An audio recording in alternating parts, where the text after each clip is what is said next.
Detalları xüsusi müxbirimiz Rəqsanə İbrahimzadə bizə çatdıracaq. Hər vaxtın xeyir olsun Rəqsanə. Buyur, detalları səndən eşidək.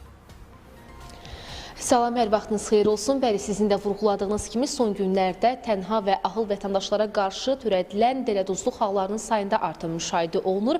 Məhz elə bununla bağlı Daxili İşlər Nazirliyi əhaliyə müraciət ünvanlayıb. Təbii ki, naməlum şəxslər müxtəlif üsullardan istifadə edərək şəxslərin pul vəsaitini mənimsəyirlər. Elə bununla bağlı Daxili İşlər Nazirliyinin müraciətinin detallarını hazırda qonağım Daxili İşlər Nazirliyinin mətbuat xidmətinin əməkdaşı Lumu İsrəfildən əldə edəcəyik. Xoş gördük. Buyurun, detalları sizdən eşidək. Hər vaxtınız xeyir Rəqsanə xanım. Təəssüflər olsun ki, son günlərdə ahıl və tənha vətəndaşlara qarşı dələduzluq hallarının artması müşahidə olunur.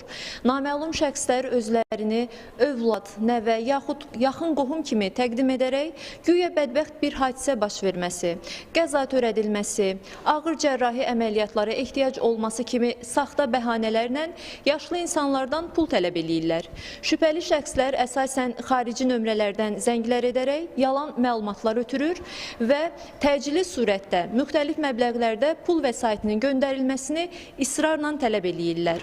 Bəzi hallarda dələduzlar özlərinə ahıl və tənha insanları hədəf olaraq seçirlər. Hətta onların yaşadıkları ünvanlara kuryerlər göndərərək ödənişi nağd yaxud onlayn qaydada ələ keçirməyə çalışırlar. Bu kimi halların qarşısının alınması məqsədi ilə bir daha vətəndaşlara tövsiyə olunur ki, daxil olan zənglərlə verilən məlumatlarla bağlı mütləq şəkildə yoxlanış aparsınlar. Tanımadıkları şəxslərə yaxud naməlum zənglərə inanaraq heç bir halda qarşı tərəfə ödəniş etməsinlər. Şübhəli hallarla rastlaşdıqda isə Daxili İşlər Nazirliyinin 102 xidməti zəng mərkəzinə müraciət edə bilərlər. Bir daha vətəndaşları diqqətli olmağa və belə dələduzluq hallarına qarşı xüsusilə həssas davranmağa çağırırıq. Təşəkkür edirəm informasiyaları bizlə paylaşdığınız üçün. Elə bir daha xatırladım ki, son günlərdə ahıl və tənha vətəndaşlara qarşı dələduzluq hallarının sayında artım müşahidə olunur. Elə siz də hazırda məhz elə Daxili İşlər Nazirliyinin bu istiqamətdə olan müraciətinin detallarını dinlədiniz. Çatdıra biləcəklərimiz isə bu qədərdir. Söz yenidən sizdədir.